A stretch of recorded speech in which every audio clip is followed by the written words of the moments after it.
Hey guys, and welcome back to the podcast. Today we have a very special podcast.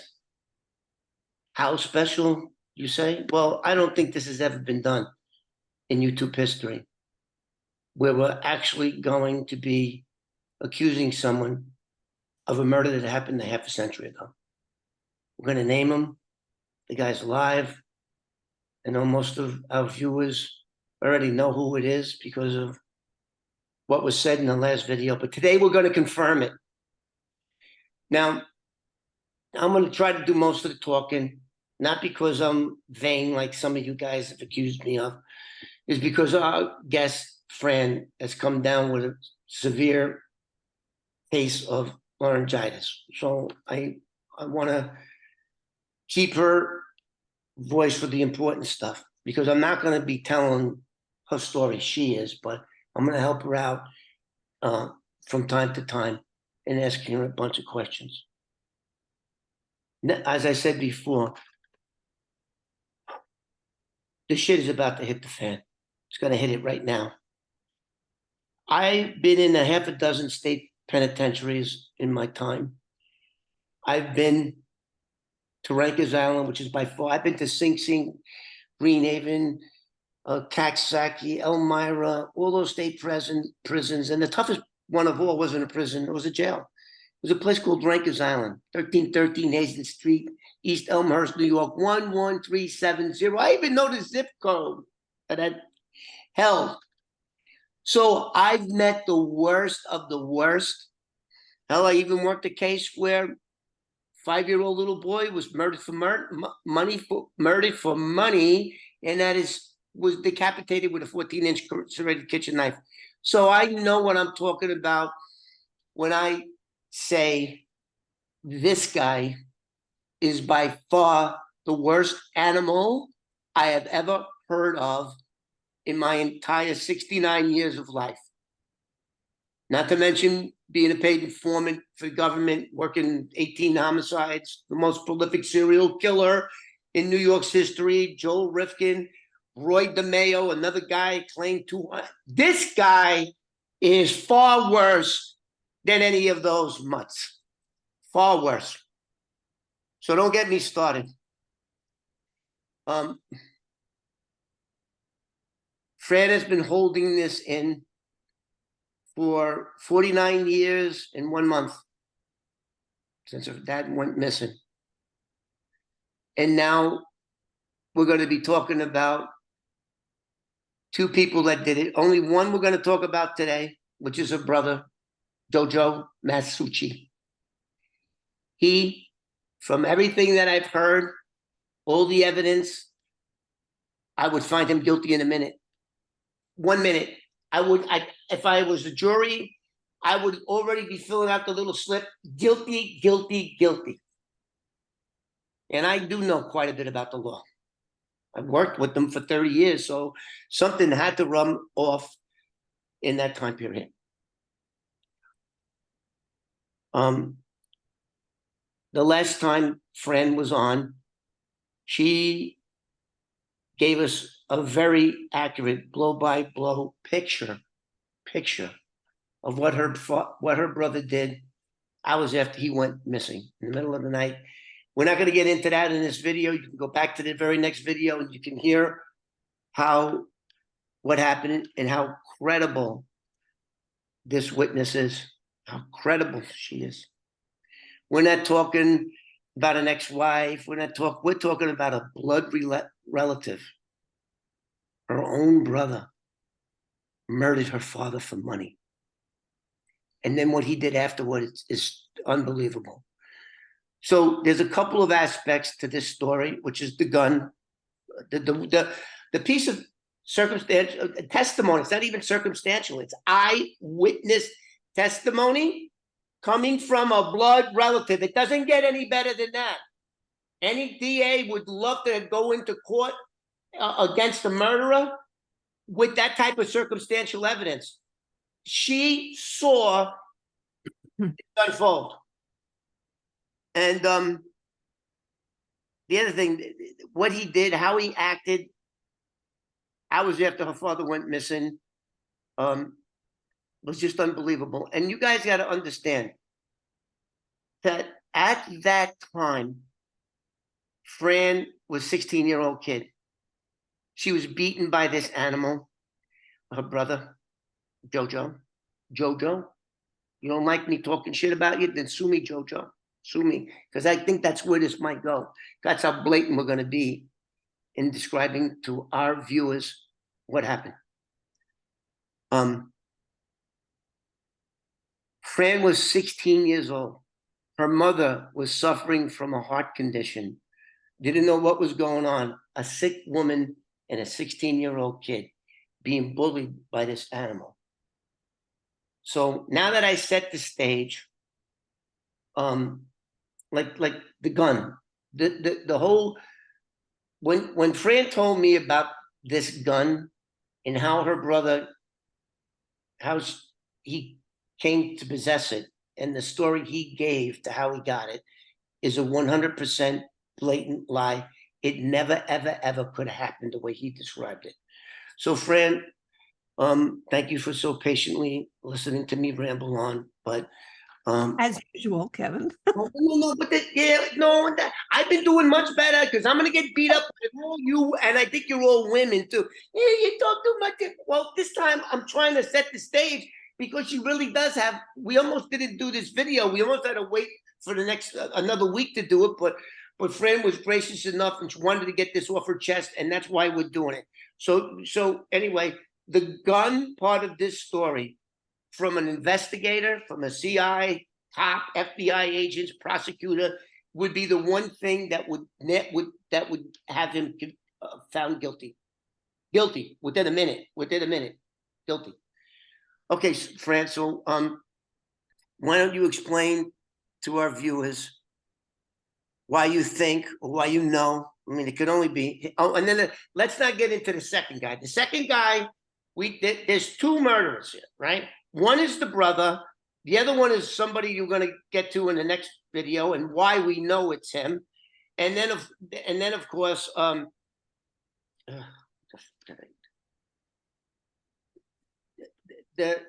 other guy we're going to get to in the next video. So okay, so Fran, why don't you try to like pick up where you left off? You basically let the cat out of the bag last video because it's an emotional thing. I get that. Why don't we start off where you left and then get right into the gun part, my favorite part of this story.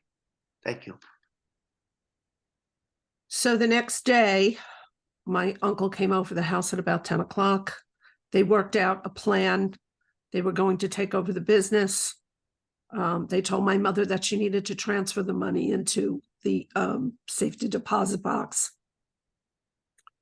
Then he wanted, my brother sat her down and with him and said that they needed to transfer the cars over to Jojo because he was a legitimate person, because the FBI and the Secret Service and the IRS were going to come to the house.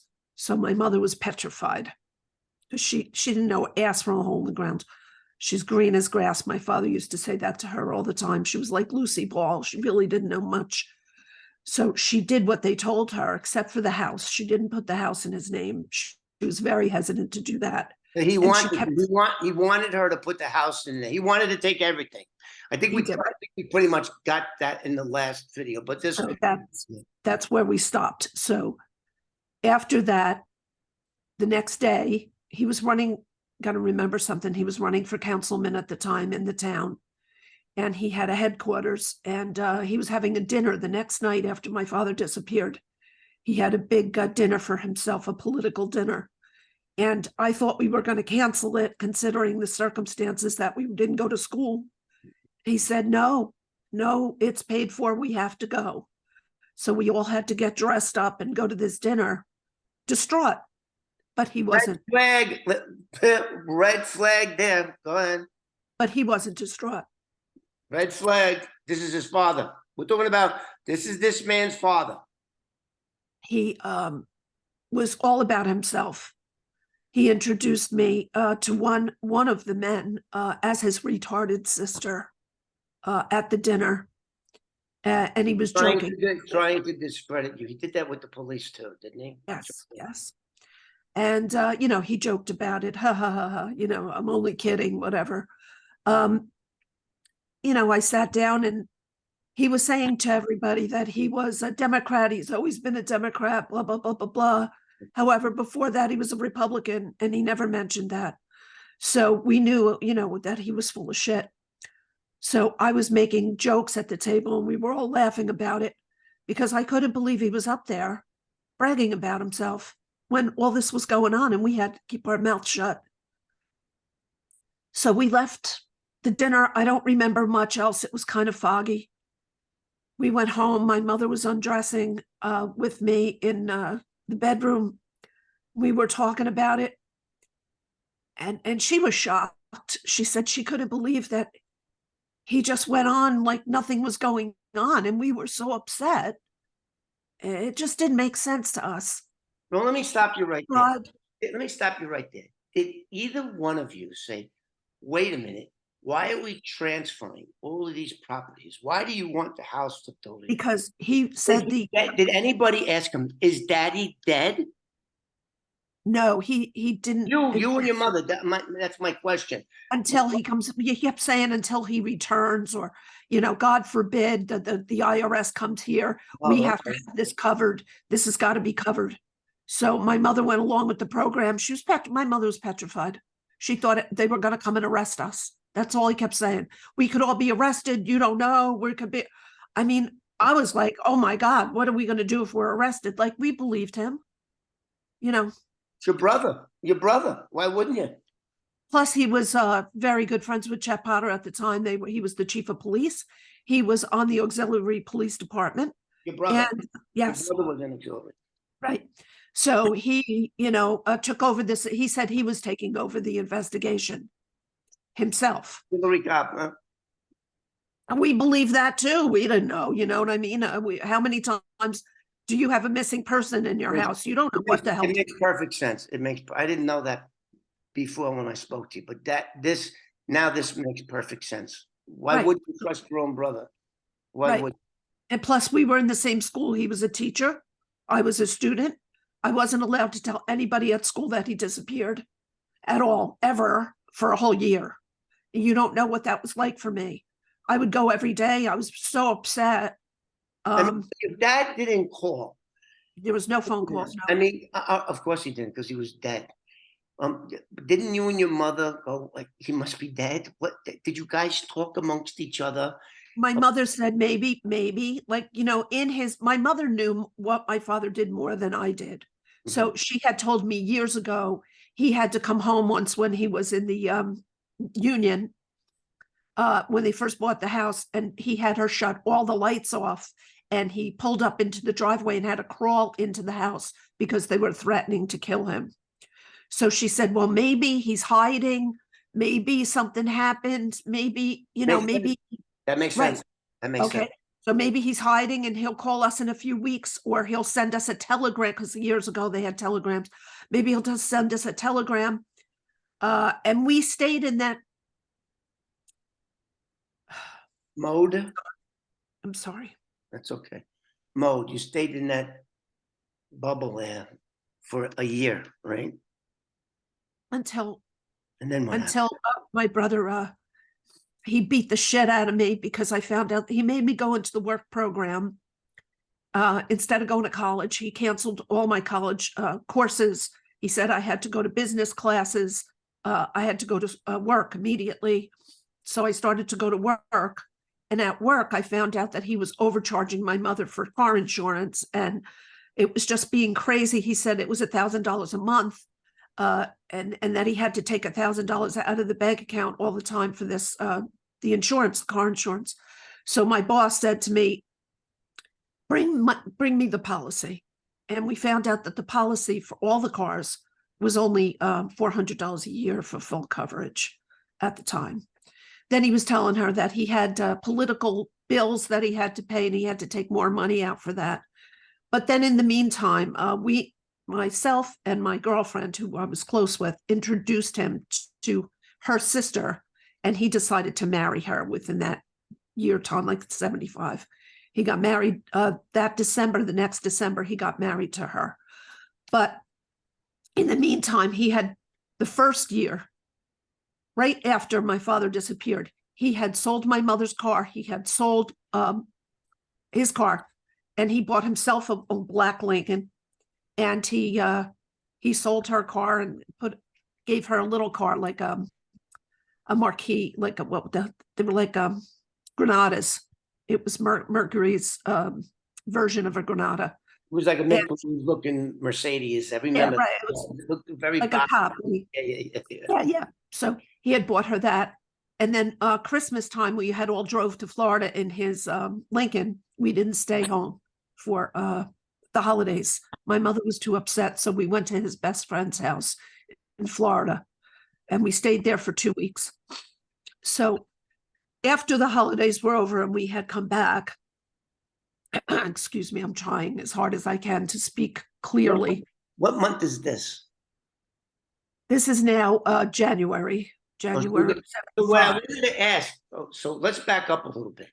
I wanted to ask about how it was your first Thanksgiving and then Christmas without your father. I don't even that- remember But Thanksgiving. that had to set off a big bunch of red flags when you didn't hear from him in Christmas time. Right. When you didn't when's your birthday? Is your birthday after July. July? July. So, I mean, as a father, as a son, as a brother, if you're not coming home or not even sending, like you said, back in the old days, we didn't have emails or computers, had telegrams. You can go to any Western Union, a guy would knock on your door with the letter, teletype.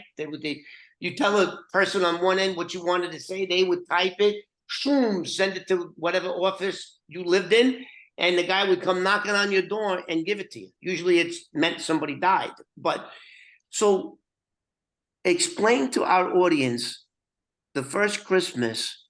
Now, your brother was still living in the house with you guys at this time? All right, what did Christmas look like?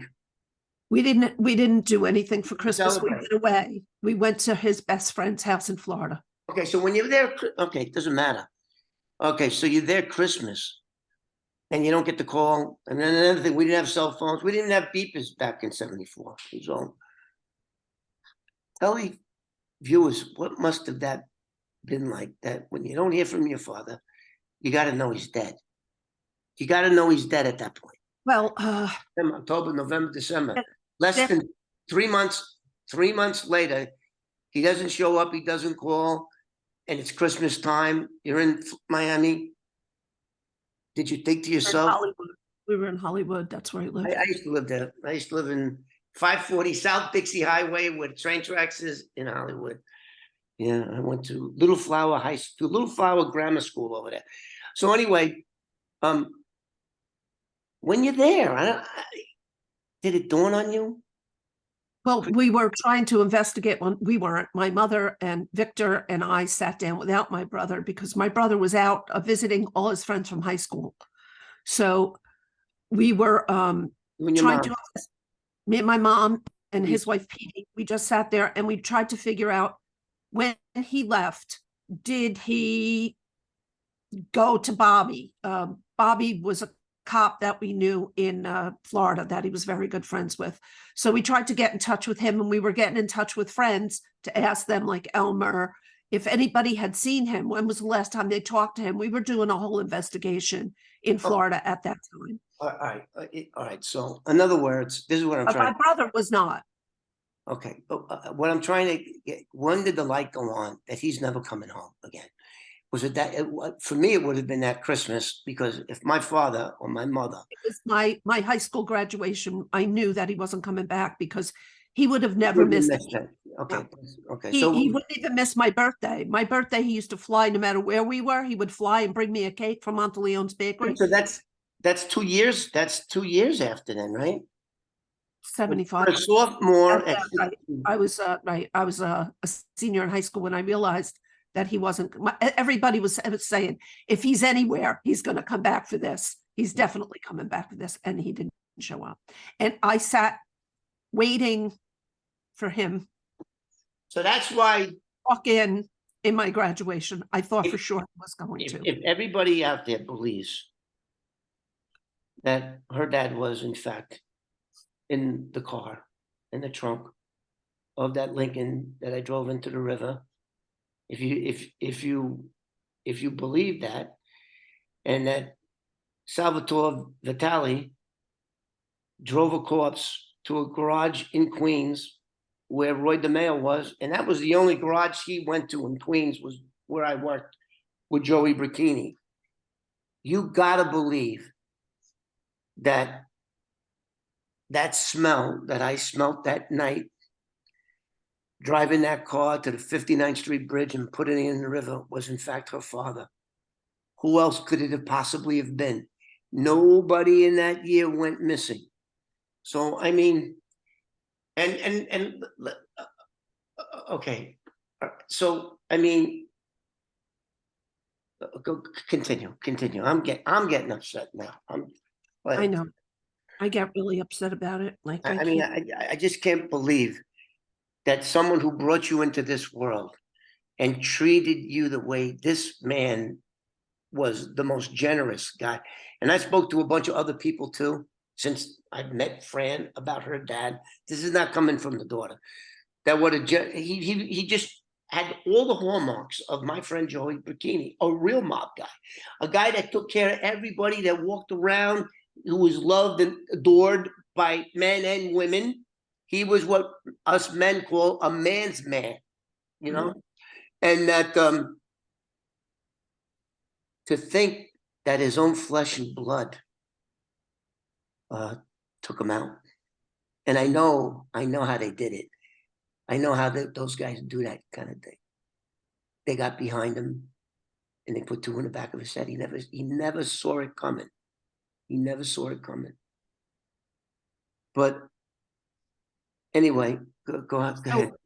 One of the things that has always bothered me, that no one seems to have recognized, is that I put this gun in my father's car. And not too long afterwards, I knew when I walked up the stairs that I smelt gun oil. I was going to the bathroom at my house. I said, gee, I didn't even know that he was upstairs in the attic. And I smelt the oil, right? So I'm thinking maybe something spilled, right? So I go and the attic door was cracked a little bit and he was sitting up on the steps on the platform cleaning. Who's he? My brother Joe. Jojo, is it Joe or Jojo? We call him Jojo. Jojo. He was cleaning my father's gun. How's that possible? Wait a second. Let's back up a little bit right now. I want you to describe. You had a nickname for this gun, didn't you? Yeah, the Giddy Up. The Giddy Up? Yeah. Of course. And why is that? Because it was a Colt. It was a 38 Colt police. Colt manufacturing trademark is pretty much like a Ferrari. It's a horse galloping up like this. It's a Colt. Colt, that's the name of the gun. It's the old gun manufacturer. And so she used to call it the Giddy Up. Now, tell us a little bit about before that fateful night, about the gun, how your father carried it, where he didn't carry it, and what your role with that gun, what your role was with that gun the night your father drove off to Brooklyn, never to return again. I always took it from the nightstand where he kept it in the house, wrapped in a hanky, and put it in the glove compartment. Always. He would never leave the house without his gun. As a matter of fact, when I met his girlfriend years later, she told me that if she didn't have the gun on her, he wouldn't get in the car. So he had a different gun in Florida that he had in New Jersey. Mm-hmm. She said he had a 9mm there. Okay. So different gun. So all right, on that fateful night, I understand you got his clothes. You used to dress your dad, right? He would always speak my opinion on his clothes. Yeah. That's cool. So bring us back that night, that when you were getting his clothes ready, he was in the shower. Let's set the stage right there. And of course, your job was to always make sure the gun was in the glove compartment, because he didn't carry it while Right. he was driving, right? So that's No. why it was in there, and he went nowhere in public without that gun, correct? Correct. It was What did you always in the tell us about that department night? of any car that he drove. That's where that gun went. Even when we went to weddings, the gun had to go in the car. So I laid out his clothes. I told him that I wanted him to wear his white boots that day because it was kind of, the weather was turning. It was a little windy, little, you know what I mean? It started to get cooler at night. He didn't wear a jacket. He didn't have a jacket on. He had his white shirt on, a rib shirt. Can you stop right there? So let's just stop right there. So we checked out the weather for that night that I drove that car in that time period, right? We checked out the weather that day, and it was foggy and drizzling. Was that the way it was? And just starting to get cold, right? Right. It started get cold. But it wasn't raining yet or anything like that. The sun was out at 3:30 when we were eating lunch. But he didn't have a jacket or anything. He just wore his white shirt, Okay. his gray pants, and his white shoes. Tell us about the shoes. They were Volare boot, like go-go boots. Remember Beetle boots? They were patent leather white boots, yeah, with the zipper on the side. And how did you affix them to your foot? You would have to unzipper them and They put them on, had zippers on the side, right? just like Beetle boots, So except that's they what were. we're going to be. Okay, so let me stop you right there. Let me give you a quick update to what's going on right now. As far as the dive team goes, the two of them, Jeremy and Adam, they weren't able to go back to do a more thorough search of the car, because we just ran out of time. It's winter there. It's about to become winter in New York. The boats are now being pulled out of the water.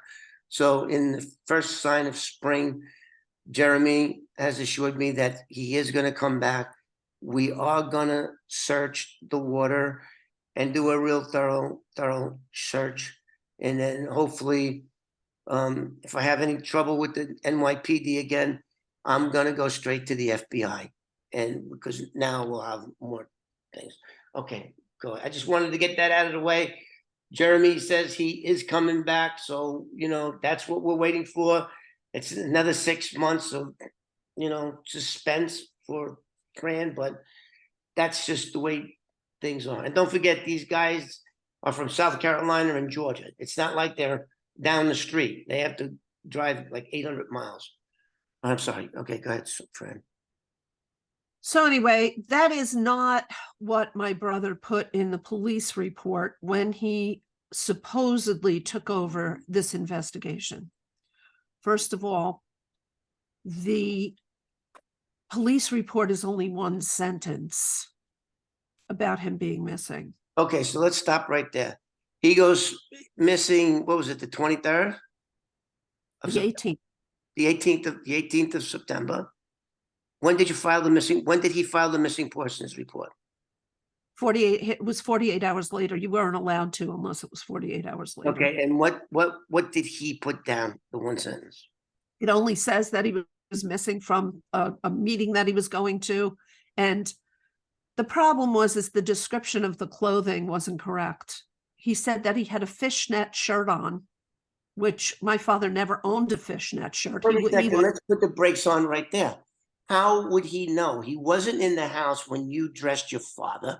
He wasn't in the car. You saw the car drive away. We didn't get that. Let's do the gun thing. Let's do the whole gun thing.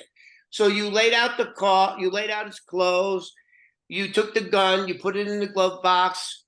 Your father left for the last time that you ever saw him. So I'm sure that'll be embedded in your mind, because I know the last time I spoke to my mother alive, I know the last time I spoke to my father over the phone alive, and I will never forget that. So when he comes at it, you put the gun in the car, you dressed your dad. Tell us what happened then. Then he drove away, kissed me. By himself? Yeah. Yeah, And that was it. that was Where it. was your brother? He was in school. He Okay, had to so do okay, homework. so he left to go to Brooklyn, correct? From your Correct. house. Correct. How the hell would your brother know what he wore that night?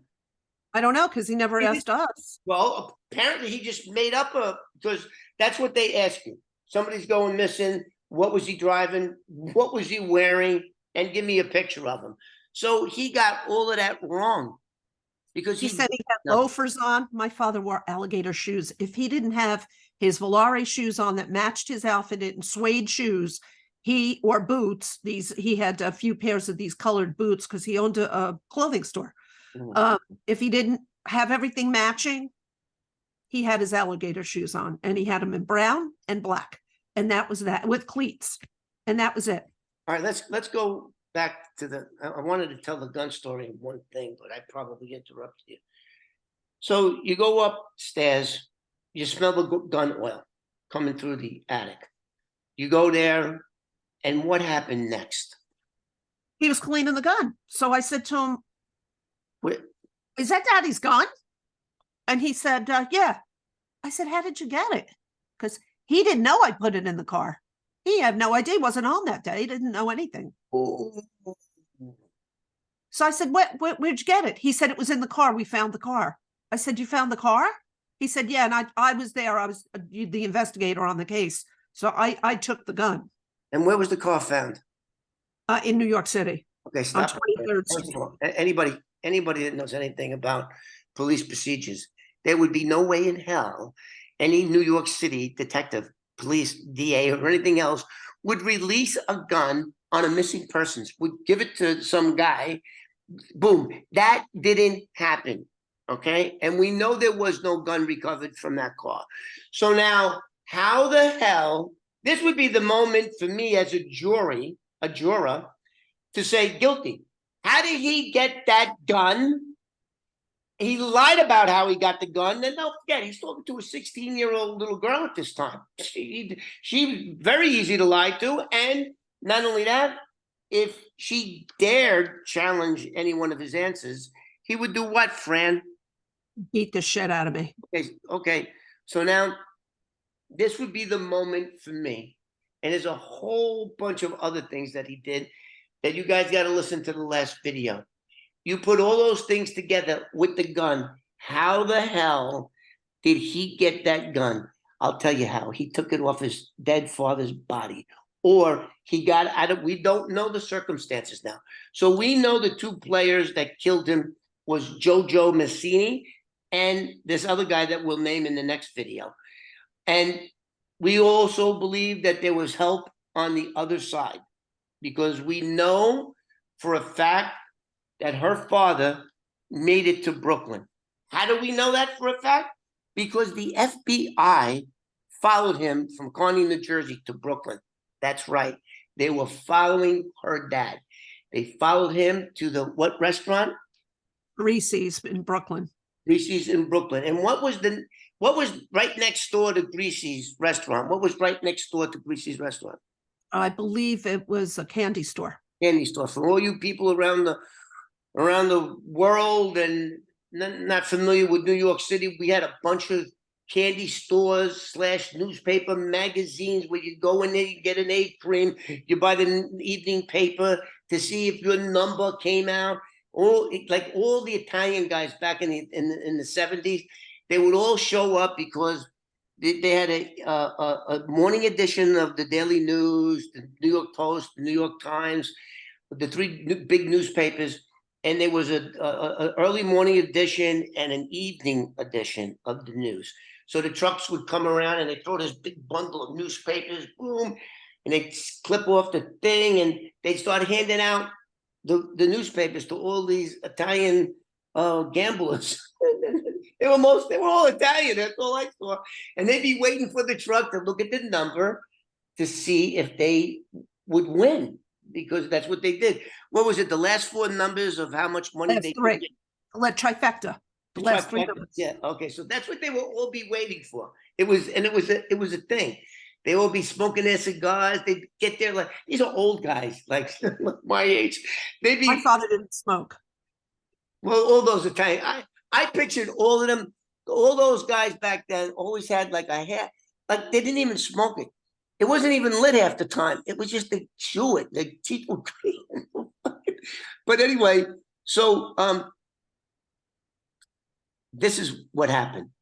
Oh, let me let you tell it. So he comes out of the restaurant, and then what happens?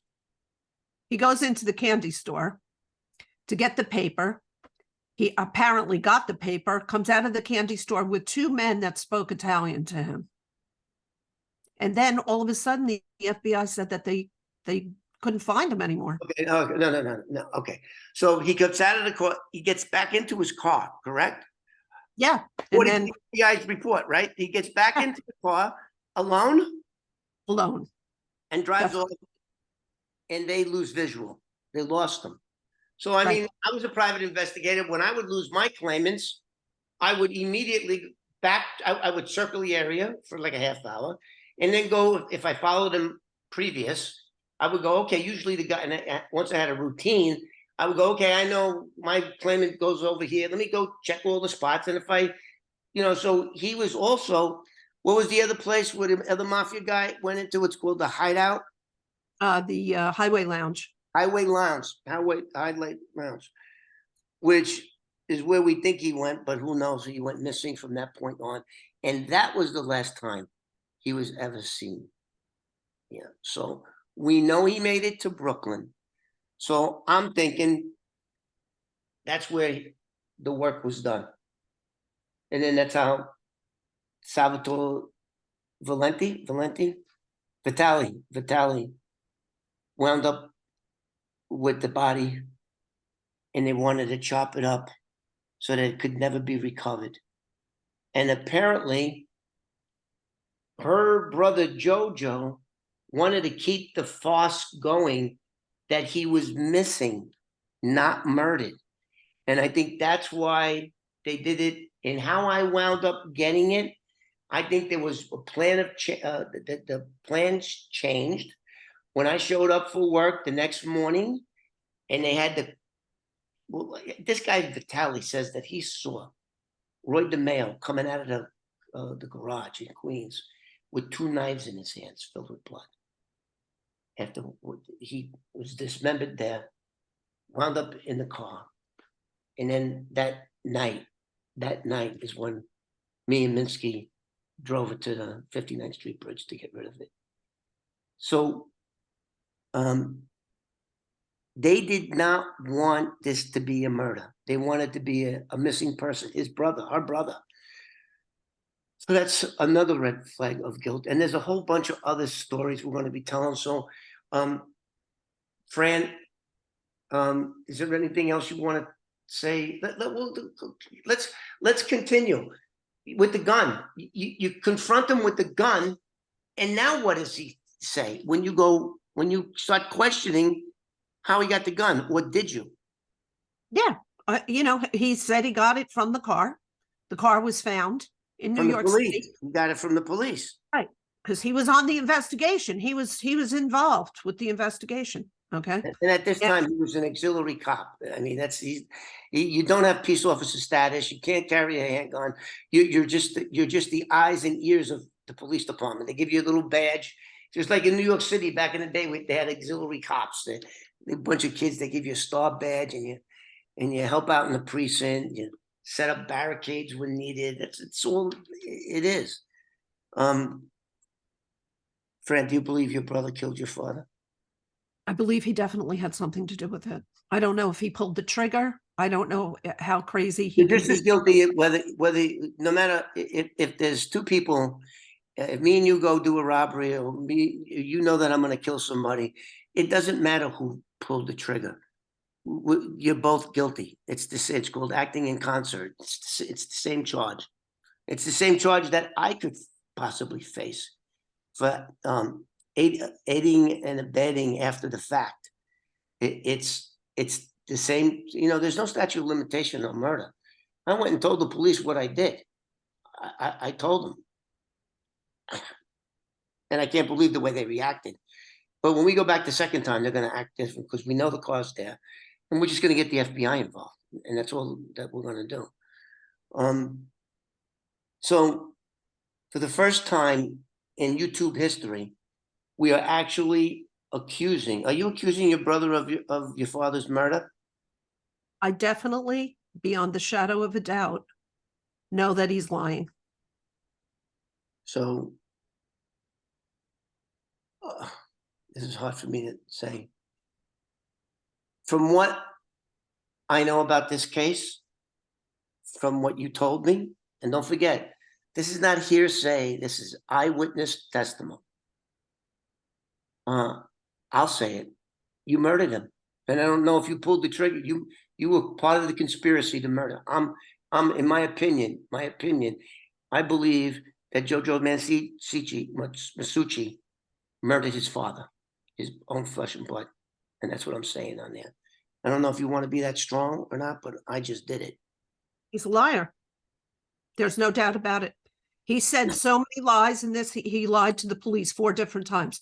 Or 3 different times. So if they want, he's on record lying, telling different stories. He tells a different story every time. Because when you lie, you can't remember what you said. So well the thing that sticks in my mind is that gun. He didn't know you put the gun in the car.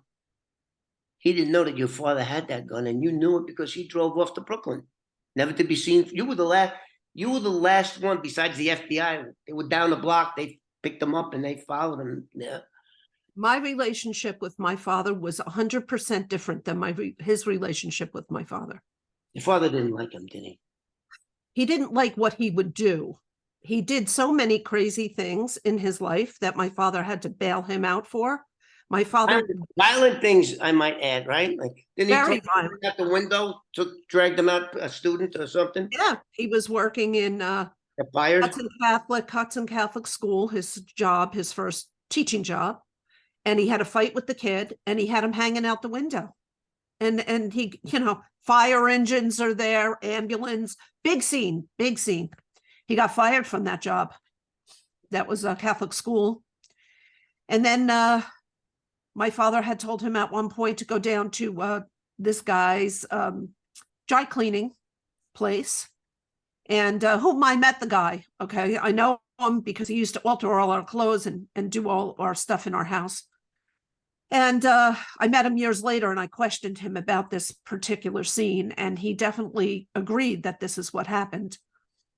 My brother went downtown to get my father's dry cleaning because my father was going away that evening. He told him to get his white jacket off the railing thing. What is that? It's like a trellis thing that goes around like a yeah. So Mario, I think that's the guy that he was supposed to see, wasn't there. And he went behind the counter and the Greek guy was doing tailoring. And he thought he was trying to rob him because he spoke Greek. He didn't speak any English. And he put those big long scissors up to my brother because my brother's pushing the button and just making that thing go around the carousel, right? And my brother picks him up and throws him in the chemical dryer and turns it on. The guy's got scissors. He had 250 stitches. My father was screaming out of his mind, calling me up. Where's Jojo? Where is he? I said, I don't know. When he comes home, call me immediately. He was screaming out of his mind because they were going to accuse my brother of murdering this guy. So he had to meet him at the hospital. My brother had come home. He had the dry cleaning over his shoulder. He walked in the house. I said, Daddy is livid. You have to call him. He goes, yeah, whatever. And he goes up the stairs with the dry cleaning like it was nothing. And I said to him, you better call him back. He goes, yeah, whatever. So I guess maybe he called him on his own phone. I don't know. But Joe had to go down immediately to medical center hospital. Okay. So, I want to make this clear before I do this thumbnail. Do you believe that your father killed you? And we already spoke about, it doesn't matter if there's one gun and 10 people follow your father and one guy shoots, everybody is equally guilty. Do you believe that your father murdered your did your brother murdered your father? Yes, I believe it. I believe it. I do. So you're accusing him. Absolutely. Me too. But nobody's questioning him. Well, we're gonna, Nobody's well, you know what? Nobody he was able to bully a woman that was in poor health. What year did your mom pass away? 1998. Oh, she's lived quite a bit She after lived that. with me. I took very good care of my mother. Okay, so, and speaking for your mother, did your mother believe that her own flesh and blood son, the baby that she had her inside her for 9 months, murdered her husband? Did she believe that? I don't think she could face it. She would always hesitate when I would ask her. I'd say, she'd say to me, he's lying. He's lying. And I would say, yeah, but what do you think he had to do with it? She said, I don't know, but he had something to do with it, with your uncle, definitely with your uncle. And we're going to talk about the uncle in our next video. So here you heard it for the first time. I don't know what other YouTube channel can bring you this type of unbelievable stories, all stemming from my not letting that Lincoln go, in terms of, I knew the thing was right there laughing at me. I knew it was there. I knew somebody was in it. And with the help of the dive team, Jeremy and Adam, it may have, I tried my submarine. It didn't work. I mean, it was so dark down there. And I didn't let it go. It haunted me for almost a half a century. And then we come to find out Fran becomes a part of this story. And as I said before, only one person went missing. This guy, Salvatore Vitali, is ordered to take a corpse to a Queens garage for Roy DeMeo to dismember it. I mean, if you took this and cut all these pieces of evidence up and threw it on the table, it'd be easy like a puzzle to put this together. How it could only be her. I mean, of course, I don't know that, but I mean, if you look at everything in its totality, there's only one person it could have been. I don't care if you're in the mafia, if you're in the drug cartel, if your loved one goes missing, criminal or not, you're going to eventually report it to the police. And that's what her brother wanted this to look like. Just a missing person, not a dead body. And that's why he got this guy, Salvatore Vitali. And I'm gonna ask Sal. Sal, you're in the witness protection program. Anybody that goes into that program has to sign a contract with the government. I know all about this stuff. Informants, cooperating witnesses. I know all about this stuff. So Salvatore made a deal with the United States Attorney's Office for 11 murders. He pled guilty to 11 murders. Now, when you get a deal that involves 11 murders, you have to tell the whole circumstances surrounding each and every one of those murders. And every word that comes out of your mouth must be true, because if down the road they find out that you lied, that you didn't add things that should have been added, they will rip up it's a contract. It's just like a movie contract, insurance policy. They rip it up and you face 11 murder charges. So I'm asking you, Sal, I know you're in the witness protection program. I know if you come out, you could lose all your benefits. I know that. I get it. I understand it. I want to know if the corpse I can't believe you telling the FBI, it's in Wikipedia, it's on the internet, that I was ordered to pick up a corpse and drive it to a Queens body shop in 1974 so that Roy DeMeo could cut it up. Who is it? Did you look at it? Did you? I'm assuming you were driving it. It was in the trunk. That's what happens to all these. That's what happened to Roy DeMeo. He met his fate in the trunk of his own car, shot in the face and all over the place. It's an unbelievable story. It's in a book. It's in a published book. That's what he did. So my question to you, Sal, is: did you know who that person was? And I'm guessing you didn't, because you would have said, instead of identifying the body as a corpse, you would have said, Joe Blow, because you had immunity. Is that number 11? Is that number 6? Or was it 12? I am sure you had to tell the FBI the truth. And the first thing the FBI is going to ask you when you tell that story, who was it? Where did you get it from? Those are the questions. Anyway, we're going to leave it for now, and then we're going to do. So now the big news is that Fran, after 49 years, 1 month, is accusing her brother of murdering her father, justified by all the evidence, the gun. How did you get the gun, Jojo? I'm going to also offer you a chance to tell your side of the story. Are you going to call Fran a liar? How are you going to explain it? I'm happy to have you on the show, and we could do even a 3-way if you want your sister there, and that would be great to have you, me, and your sister, and explain away what she said. How did you get that gun? Because I'm here to tell you, if they found a gun in that car, there is no way they would give it to you. No way. No way, Jose. Especially when a missing person. No way. So, again, Jojo, my invitation is open. I welcome you with open arms. I promise I won't say anything out of line. I wasn't there.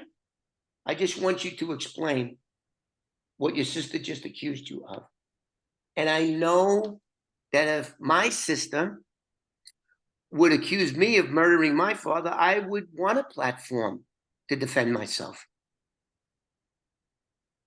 Okay, thanks, Jojo. Is there anything else you'd like to say before we close? Thank you to all your viewers for watching this. And hopefully somebody out there will add to it or know something or can help on this case and finally close this.